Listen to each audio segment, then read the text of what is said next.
அண்மை செய்தியை பார்த்து வருகிறோம். தமிழகத்தில் ஆசிரியர்களை தேர்வு செய்யக்கூடிய டெட் தேர்வை கடுமையாக்க பரிந்துரையானது வழங்கப்பட்டிருக்கிறது. டெட் தேர்வை கடுமையாக்க வேண்டும் என மாநில கல்விக் கொள்கையில் பரிந்துரை வழங்கப்பட்டிருப்பதாக தகவல் வெளியாகி இருக்கிறது. பாடப்புத்தகத்தை மட்டும் அடிப்படையாக வைத்து டெட் தேர்வை நடத்துவது தற்போதைய டெட் தேர்வு முறை ஆசிரியர்களுக்கான கற்பித்தல் முறைக்கு போதுமானதாக இல்லை என்பது குறித்தும் அந்த பரிந்துரையில் தெரிவிக்கப்பட்டிருக்கிறது. கூடுதல் விவரங்களோடு இணைகிறார் எம்முடைய செய்தியாளர் ராஜேஷ். வணக்கம் ராஜேஷ், இந்த பரிந்துரையில் விரிவாக சொல்லப்பட்டிருப்பது என்ன தகவல்கள்? கௌதமி வணக்கம். தற்போது மாநில கல்விக் கொள்கை குழுவானது ஓய்வு பெற்ற நீதியரசர் தலைமையில் முருகேசன் தலைமையில் அமைக்கப்பட்ட குழுவானது முதலமைச்சரை சந்தித்து அந்த அறிக்கையை சமர்ப்பித்திருக்கிறது. அது பல்வேறு விஷயங்கள் குறிப்பிடப்பட்டிருக்கிறது. குறிப்பாக தமிழ்நாட்டில் அரசு பள்ளி ஆசிரியர்களை தேர்வு செய்வதற்கு இந்த டெட் தேர்வு முறை கடைபிடிக்கப்படுகின்றது. இந்த டெட் தேர்வு முறை தற்போது இருக்கக்கூடிய அந்த தேர்வு முறை கடுமையாக்கப்பட வேண்டும் என்று அந்த அறிக்கையிலே குறிப்பிடப்பட்டிருக்கிறது. தற்போது இருக்கக்கூடிய அந்த முறையின் மூலமாக திறமையான தகுதியான ஆசிரியர்களை தேர்வு செய்ய முடியாத சூழல் இருப்பதாகவும், எனவே இந்த டெட் தேர்வை இன்னும் கடுமையாக்க வேண்டும் எனவும் மாநில கல்விக் கொள்கை குழு பரிந்துரை கொடுத்திருக்கின்றது.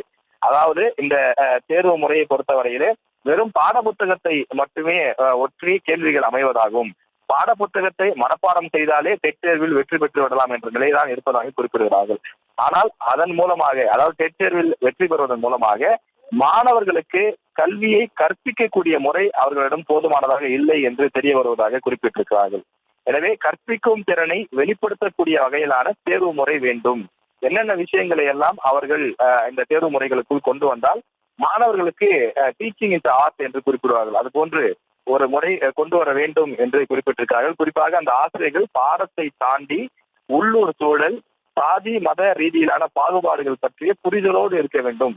ஏனென்றால் அரசு பள்ளிகளுக்கு வரக்கூடிய மாணவர்கள் என்பது பலவிதமான சூழ்நிலைகளிலிருந்து வருவார்கள். ஒடுக்கப்பட்ட நிலைகளிலிருந்து வருவார்கள், பின்தங்கிய நிலையிலிருந்து வருவார்கள், கிராமப்புறத்திலிருந்து வருவார்கள், மலைவாழ் பகுதியிலிருந்து வருவார்கள். எனவே பலவிதமான சூழ்நிலைகளிலிருந்து வரக்கூடிய மாணவர்களை அனுசரித்தும் அவர்களுடைய பின்புலங்களை புரிந்து கொண்டும் அவர்களுக்கு கற்பிக்கக்கூடிய மனநிலையை உருவாக்கக்கூடிய ஆசிரியர்கள் இருக்க வேண்டும். எனவே அதற்கு ஏற்ப ஆசிரியர்களை தேர்வு செய்ய வேண்டுமானால் தற்போது இருக்கக்கூடிய டெட் தேர்வு முறை போதுமானதல்ல. வெறும் புத்தகத்தை மட்டும் மனப்பாடம் செய்துவிட்டு அதன் மூலமாக தேர்வு எழுதி வெற்றி பெற்றால் அவர்கள் ஆசிரியர்களாக ஏற்றுக்கொள்வது சரியாக இருக்காது.